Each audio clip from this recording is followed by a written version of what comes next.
এই মুহূর্তে রয়েছি রংপুরের মুন্সিপাড়া কবরস্থানে। আপনারা জানেন যে গত ১৯ জুলাই রংপুরের সিটি বাজারের সামনেই কিন্তু স্বর্ণ শ্রমিক যিনি মিলনকে পুলিশের গুলিতে নিহত হয় এবং তারপর পরেই কিন্তু ওই দিনই আপনারা জানেন যে গত মাসের ১৬ তারিখ অর্থাৎ ১৬ জুলাই রংপুরের বেগম রোকেয়া বিশ্ববিদ্যালয়ের ছাত্র আবু সাঈদ হত্যার পরেই কিন্তু এই আন্দোলনের স্ফুলিঙ্গ সেটি কিন্তু ছড়িয়ে যায় দ্রুত। এবং তারপর পরেই কিন্তু রংপুরে এই যে আবু সাঈদের মৃত্যু সেটি কিন্তু গোটা বাংলাদেশেই ছড়িয়ে পড়ে, ক্ষণিকেই ছড়িয়ে পড়ে এবং তারপরে কিন্তু আন্দোলন তুঙ্গে ওঠে এবং আন্দোলনের এক পর্যায়ে কিন্তু রংপুর থেকে যেহেতু আবু সাঈদকে হত্যার ঘটনা দিয়েই শুরু হয়, সেক্ষেত্রে রংপুরেই কিন্তু একটি গোটা শহর কিন্তু অবরুদ্ধ করে রেখে আন্দোলনকারীরা প্রতিদিনই কোনো না কোনো ঘটনা ঘটে। তারপরেই আমরা ১৬ থেকে ১৯ পর্যন্ত কিন্তু আমরা দেখেছি যে ১৯ তারিখে সে কিন্তু রংপুর সিটি বাজারের সামনেই কিন্তু আওয়ামী লীগ এবং পুলিশের যে গুলিছোড়া এবং অন্যান্য যে লাঠিয়াল বাহিনী তারা কিন্তু এই সাধারণ মানুষকে কিন্তু বিভিন্নভাবে হেনস্থা করে এবং তারপর পরই কিন্তু সেখানে কিন্তু আমরা দেখেছি ওই দিনেই কয়েকজন পুলিশের গুলিতে নিহত হয় এবং সেদিনেই কিন্তু স্বর্ণ শ্রমিক যিনি মিলন, তার বাড়ি কিন্তু আমরা জেনেছি যে গণেশপুর, সেখানে থাকা অবস্থায় কিন্তু পুলিশের গুলিতে নিহত হয় এবং তারপর পরই কিন্তু একটি ২৭ তারিখ কিন্তু মামলা হয়। কোর্টে মামলা করেন তার স্ত্রী দিলরুবা। মামলার পরপরই কিন্তু সেই ৫৮ দিন পরেই আমরা দেখতে পাচ্ছি যে আজকে কিন্তু মুন্সিপাড়া কবরস্থান থেকে তার মরদেহ তোলা হচ্ছে এবং ময়নাতদন্তপূর্বক শ্রুতহাল শেষে কিন্তু এই আবারও দাফন করা হবে এবং সে কারণে কিন্তু এখানকার সহকারী কমিশনার যিনি আহমদ সাদাত তিনি কিন্তু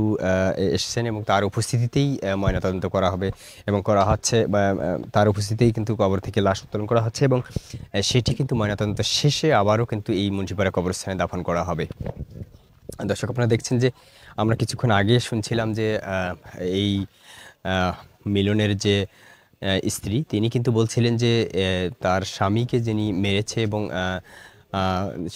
সেটি যেন সঠিক তদন্ত হয় এবং সঠিক তদন্ত সাপেক্ষে যেন বিচারিক কার্যক্রম চালানো হয় এবং আরেকটি বিষয় আমরা জেনেছি যে আপনারা জানেন যে এই মামলায় কিন্তু অন্যান্য মামলাগুলোতে সাবেক প্রধানমন্ত্রী শেখ হাসিনা, অন্যান্য যারা আছেন বা শেখ হাসিনা বা শেখ রেহানা তাদেরকে কিন্তু আসামি করা হয়নি এবং এখানে আমরা জেনেছি যে এখানকার সাবেক বিভাগীয় কমিশনার জাকির হোসেন তাকে কিন্তু প্রধান আসামি করে, বাকি কিন্তু আমরা যেটি জেনেছি যে পীরগঞ্জের সাবেক এমপি এবং সাবেক সংসদের স্পিকার শিরিন শারমিন চৌধুরী, আশিকুর রহমান এবং রাশেক রহমান এবং আমরা দেখেছি যে পীরগাছার যে টিপু মুন্সি তাদেরকে কিন্তু আসামি করা হয়েছে এবং সেই সাথে কিন্তু কয়েকজন সাংসদও রয়েছেন। বিশেষ করে যে আমরা জানি যে বদরগঞ্জ তারাগঞ্জের যে সাবেক সংসদ সদস্য আহসানুল হক চৌধুরী ডিউক, তাকেও কিন্তু আসামি করা হয়েছে এবং এখানকার আমরা যদি একটু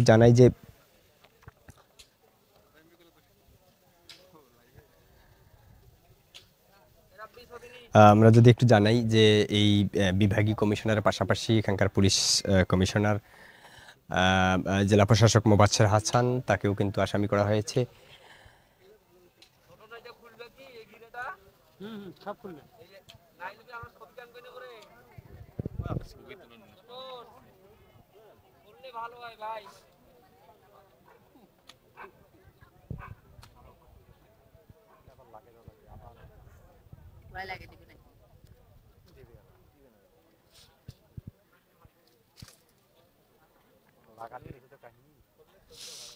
দর্শক, আপনাদের একটু জানিয়ে রাখি যে রংপুরে এই যে মিলন হত্যা মামলায় কিন্তু আসামি কিন্তু বিভাগীয় কমিশনার জাকির হোসেন, রংপুর রেঞ্জের সাবেক ডিআইজি আব্দুল বাতেন, রংপুর মেট্রোপলিটন পুলিশের সাবেক কমিশনার মোহাম্মদ মনিরুজ্জামান, সাবেক জেলা প্রশাসক মোহাম্মদ মোবাশ্বের হাসান,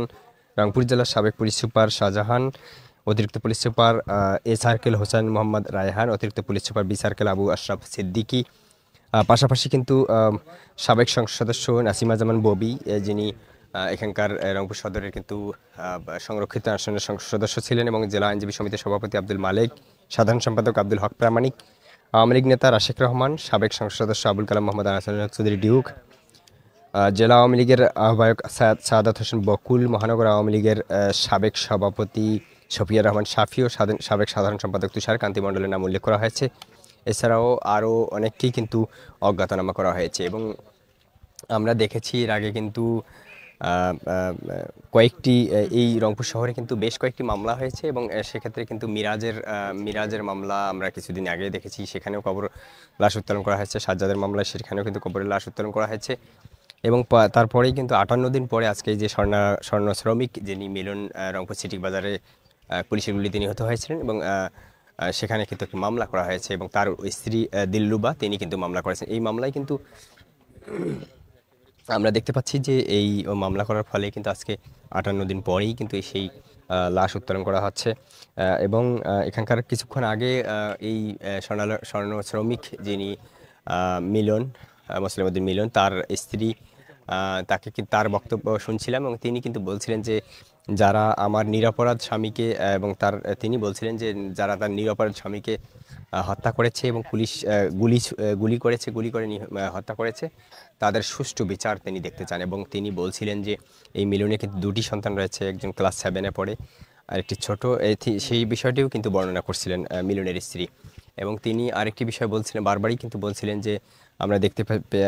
দেখেছি কিছুক্ষণ আগে যে অঝরে কান্না করছিলেন এই মিলনের স্ত্রী এবং তিনি কিন্তু বারবারই একটা কথা বলছেন এবং মিলনের যে অন্যান্য পরিবারের যারা রয়েছে, স্বজন যারা রয়েছে, তারাও কিন্তু বারবারই একটা কথা বলছিলেন যে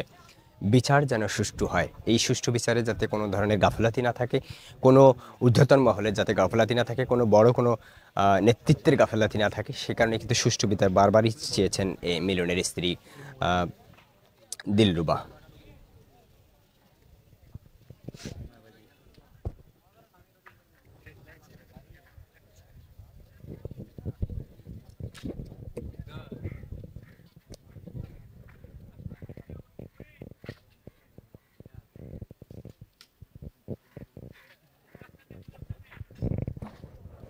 আপনারা দেখছেন যে মুন্সিপাড়া কবরস্থান থেকে কিন্তু লাশ উত্তোলন করা হচ্ছে। আমরা যেটি জেনেছি বেশ কয়েকটি লাশ কিন্তু উত্তোলন করা হয়েছে এবং কিছুদিন আগেও কিন্তু আমরা দেখেছি যে রংপুরের মিস্ত্রিপাড়া থেকে কিন্তু একটি লাশ উত্তোলন করা হয়েছে এবং পাশাপাশি আজকে কিন্তু আমরা দেখতে পাচ্ছি এ পর্যন্ত মুন্সিপাড়া কবরস্থানে একটি লাশ কিন্তু উত্তোলন করা হচ্ছে এবং আমরা যেটি জেনেছি রংপুরের যে 19 তারিখের যে আন্দোলন, সেক্ষেত্রে কিন্তু রংপুরের প্রতিটি অলি গলি কিন্তু এই আন্দোলনকারীরা ছড়িয়ে যায় পুলিশের গুলিতে, যেহেতু পুলিশের গুলি ছোড়া হচ্ছিল এবং পুলিশ অন্যান্য বাহিনীর উপস্থিতিতে কিন্তু এই পুলিশের গুলি ছোড়া হয়। সেখানে কলা ব্যবসায়ী, সবজি বিক্রেতা অনেক কিন্তু নিহত হয়েছে। তার মধ্যে কিন্তু মিলন স্বর্ণ শ্রমিক যিনি দেখতে গিয়েছিলেন মাঠে পুলিশের গুলি এবং এই আওয়ামী লীগ নেতাদের যে হামলা, সাধারণ শিক্ষার্থীদের উপর আওয়ামী লীগ নেতা এবং পুলিশের যে হামলা, সেটি কিন্তু দেখার উদ্দেশ্যে কিন্তু স্বর্ণ শ্রমিক মিলন তিনি কিন্তু গিয়েছিলেন এবং সেখানেই কিন্তু তাকে নির্বিকারেই কিন্তু পুলিশ গুলি চালায় এবং সেই গুলিতেই কিন্তু 19 তারিখেই রংপুর মেডিকেল নিয়ে যাওয়া হয়। হাসপাতালে কিন্তু মৃত্যু ঘোষণা করেন সেখানকার কর্তব্যরত চিকিৎসক।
দর্শক আপনাদের একটু বলি যে এই বৈষম্য বিরোধী আন্দোলনের কিন্তু যারা সমন্বয়ক ছিলেন, সেন্ট্রাল সমন্বয়ক, কেন্দ্রীয় সমন্বয়ক যারা, তারা কিন্তু আগামীকালকে কিন্তু এখানে আসবেন এবং স্বজনদের সাথে যারা নিহত হয়েছেন তাদের সাথে দেখা করবেন, সাক্ষাৎ করবেন এবং বিশেষ করে সাজ্জিদ আলম এবং হাসনাত আবদুল্লাহ তারা কিন্তু রংপুরের উদ্দেশ্যে আসবেন এবং আমরা যেটি জেনেছি যে এখানে আপনারা জানেন যে 16 জুলাই অর্থাৎ শহীদ আবু সাঈদ তাকে পুলিশ গুলিতে হত্যা করে এবং তাকে হত্যার মধ্য দিয়েই কিন্তু আন্দোলনের আহ,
আপনারা দেখছেন যে রংপুরের সদরের ভূমি কর্মকর্তা তিনি কিন্তু আহমেদ সাদাত তার উপস্থিতিতে কিন্তু এই স্বর্ণ শ্রমিক মিলনের মরদেহ তোলা হচ্ছে এবং আপনাদের যদি একটু বলি যে এই 19 জুলাই অর্থাৎ সিটি বাজারে কিন্তু পুলিশ সাধারণ ছাত্রদের উপর ক্ষিপ্ত হয় এবং সেদিনই কিন্তু বৈষম্য বিরোধী আন্দোলনের ছাত্র যারা তারা কিন্তু অলিতে গলিতে ঢুকে পড়ে এবং এই ফাঁকা গুলি এবং ফাঁকা গুলি ছোড়ার ফলেই কিন্তু সেখানে কিন্তু যারা সাধারণ মানুষ ছিলেন তারা কিন্তু এই গোলাগুলি দেখতে যান এবং এক পর্যায়ে কিন্তু এখানকার যে স্বর্ণ শ্রমিক তিনি কিন্তু সেখানে উপস্থিত ছিলেন এবং তাকে কিন্তু লক্ষ্য করে পুলিশ গুলি ছোড়ে এবং সেই গুলিতেই কিন্তু নিহত হয় স্বর্ণ শ্রমিক মিলন এবং তারপর পরই কিন্তু আমরা দেখেছি ওই দিনেই কিন্তু সাজ্জাদ আরও যারা আছে মেরাজুল তারাও কিন্তু পুলিশের গুলিতে নিহত হয় এবং সেদিনই কিন্তু আন্দোলনের একটি স্ফুলিঙ্গ হয় যদিও 16 তারিখে আবু সাঈদ বেগম রোকেয়া বিশ্ববিদ্যালয়ের 12তম ব্যাচের ইংরেজি বিভাগের শিক্ষার্থী তিনি কিন্তু নিহত হয়েছেন এবং সেই নিহত হওয়ার পরপরই কিন্তু আন্দোলন আরও বেশি তুঙ্গে ওঠে এবং তারপরেই কিন্তু 19 তারিখের এই ঘটনা যেখানে সাধারণ শিক্ষার্থীরা তাদের বৈষম্য বিরোধী আন্দোলনে যুক্ত হয় এবং ঠিক নামাজের পরপরই আমরা দেখেছি যে আপনারা দেখেছেন যে ঠিক 3টা থেকে 4টার মধ্যে কিন্তু এই গুলি চালানো হয় এবং পুলিশ কিন্তু আমরা দেখেছি যে পুলিশের উপস্থিতি police super Shahjahan police commissioner বা অন্যান্য যারা ছিলেন তাদের উপস্থিতিতে কিন্তু এই ধরনের গুলি চালানো হয়েছে বলে জানানো হয় এবং তাদেরকেও কিন্তু এই মামলায় আমরা দেখেছি যে আসামি করা হয়েছে।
বাতাস সব যদি ইয়া হয়ে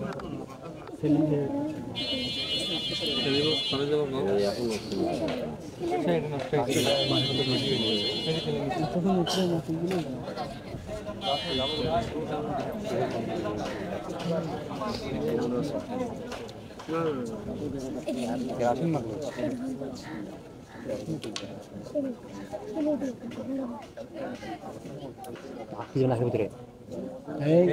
এই টানবে না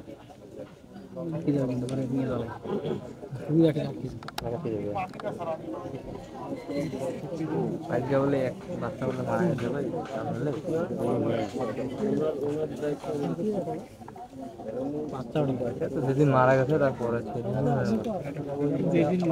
19 তারিখ 20 তারিখে যদি ওই দিন রাতে দেয় না রাতে না 20 তারিখ মারা গেছে 20 তারিখে গেলে মারা গেছে 19 তারিখে মারা গেছে 20 তারিখে মারা গেছে 19 তারিখে রাতে মারা গেছে 20 তারিখ বিকেলে মারা গেছে তিনটা না চারটা বাজে না আমরা তো নিয়ে আসি যাতে গেল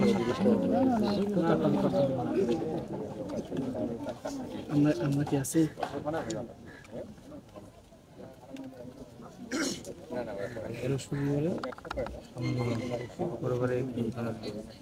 শনিবারে 5 তারিখ গেছে এটা তো 19 তারিখ 19 তারিখ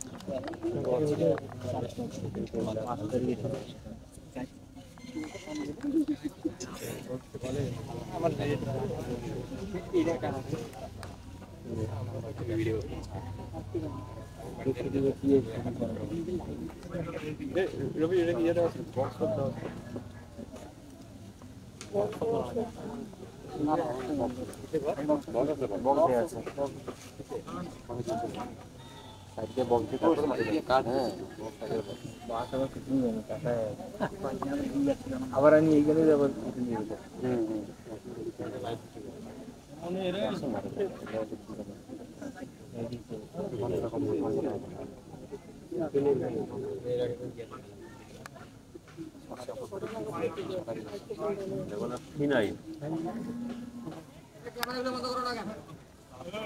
হ্যাঁ মোবাইলগুলো বন্ধ করুন ওই জায়গাটা ভাড়া করে দেন